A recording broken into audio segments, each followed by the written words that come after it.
La déception vient du fait que le peuple gabonais semble avoir choisi un candidat qui est M. Jean Ping et à l'issue de son choix, il y a le candidat sortant qui manifestement ne veut pas céder le pouvoir et même pire qui s'auto-proclame président élu. Donc c'est choquant. Mais ce qui m'intéresse, ce n'est pas tellement les personnes, que ce soit M. Bongo ou M. Ping. Ce qui m'intéresse, c'est qu'est-ce qu'on fait finalement des valeurs républicaines, des valeurs de la démocratie. Est-ce qu'on peut prendre en compte le choix des peuples ou pas, par exemple? Ça me pose un problème. Voilà. C'est-à-dire qu'en fait, tu élargis le problème en disant que ce n'est pas que le problème du Gabon, c'est un problème structurel, mondial, du système de représentation des peuples. Oui, absolument. C'est un problème beaucoup plus large parce que, bon, d'abord, on est dans un temps du monde où en fait, c'est un village planétaire, comme disent certains. Donc ce qui se passe au Gabon a forcément des répercussions ailleurs, et notamment chez nous ici en France. Ce qui se passe en France a des répercussions au Gabon. Et donc tout le monde observe tout le monde en fait. Et je ne pense pas que l'exemple que donne le Gabon à l'heure actuelle soit bon pour le Gabon, ni même bon pour la France, qui manifestement se montre en plus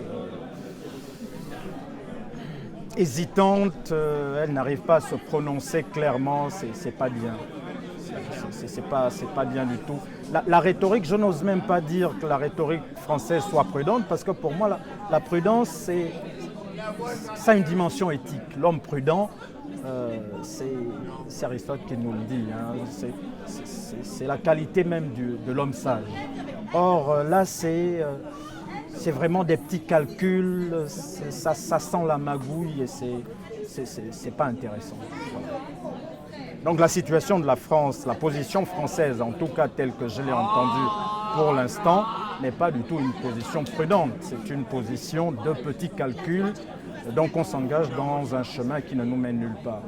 Et je pense que c'est très décevant parce que justement, si la France veut être crédible en tant que pays exemple ou exemplaire de démocratie, il devrait faire autrement. Et faire autrement, ça signifie prendre clairement position pour le candidat qui a été choisi par le peuple. En l'occurrence, ici, le peuple... Absolument. Et être un exemple fort qui prend position. Oui, elle doit prendre position. Il faut prendre position. Je veux dire, quand on est engagé dans des processus comme ceux-là, où il s'agit de la justice, il faut se positionner. Qu'est-ce qui, selon toi, va permettre que les grands pays ou une communauté internationale va clairement se prendre position? Qu'est-ce qui pourrait favoriser ça, selon toi?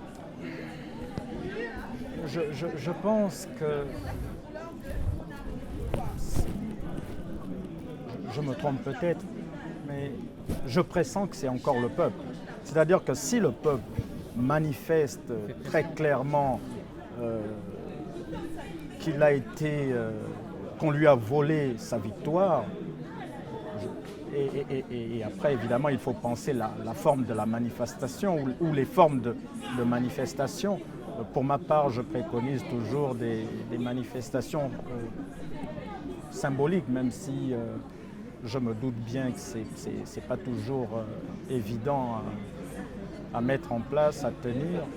Mais l'idéal serait ça, c'est-à-dire des manifestations dans le calme, sans casse, pour protester contre le détournement du choix du peuple, de son vote. Malgré ces déceptions, est-ce que tu as une forme d'espoir, quelque chose sur lequel tu t'accroches et qui te montre que oui, le changement est possible, le changement positif? Le changement est possible, ne serait-ce que si je tiens compte de la rhétorique hésitante des dirigeants français. Il y a quelque temps, je prends le cas du vote de 2009, ils s'étaient empressés de féliciter le candidat Bongo, là, il se montre quand même plus hésitant. Donc je me dis, si la France ne dit pas clairement les choses, c'est peut-être qu'il y a une fenêtre à exploiter et c'est la raison pour laquelle le peuple doit continuer de faire pression. Oui. Oui, c'est le moment Ah oui, bien sûr, parce le qu'après, peuple doit faire entendre sa voix. Et il faut qu'il est là. que le peuple fasse entendre sa voix.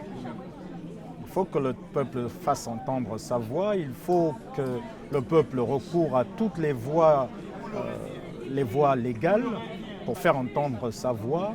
Après, il y a d'autres manières de se faire entendre. Je suis pour ma part sceptique quant à des manifestations violentes, mais je pense qu'il y a quand même un panel relativement large. On doit faire montre d'inventivité pour se faire entendre. Oui. Donc, soyons inventifs, soyons innovants. Soyons inventifs, sensibilisons le maximum de personnes, ratissons large. Encore une fois, ce n'est pas qu'une affaire de Gabon, c'est l'affaire des Africains, c'est l'affaire de l'Europe, c'est l'affaire du monde, tout simplement. Parce que la question de la liberté, qui est quand même la grande affaire de la démocratie, est l'affaire de l'humain. Vous voyez, c'est une question d'évolution des consciences, en fait. Aussi, oui, bien sûr. Bien sûr. Une conclusion de toute façon, oui, la conclusion serait de dire que si la démocratie est raturée au Gabon, si elle est raturée en Afrique, elle ne pourra jamais être pérenne en Occident. Voici ma conclusion. C'est qu'il y a des connexions entre chacun, et si l'Occident veut garder la démocratie, il faut qu'elle favorise l'émergence en Afrique et dans tous les pays du monde, sinon ça ne tiendra pas. Il faut non seulement que les Occidentaux se montrent crédibles, c'est-à-dire qu'ils manifestent un attachement réel aux principes que par ailleurs ils ne cessent d'énoncer. Donc ce que je veux dire, c'est qu'il faut qu'ils vivent les principes qu'ils énoncent. Et je pense que manifester ou vivre les principes qu'ils énoncent signifie très clairement soutenir à la fois l'énonciation de ces principes chez les autres, mais également la vie réelle de ces principes chez les autres. Donc il ne faut pas seulement énoncer les principes, il faut les vivre. C'est une question vitale. C'est aussi simple que ça.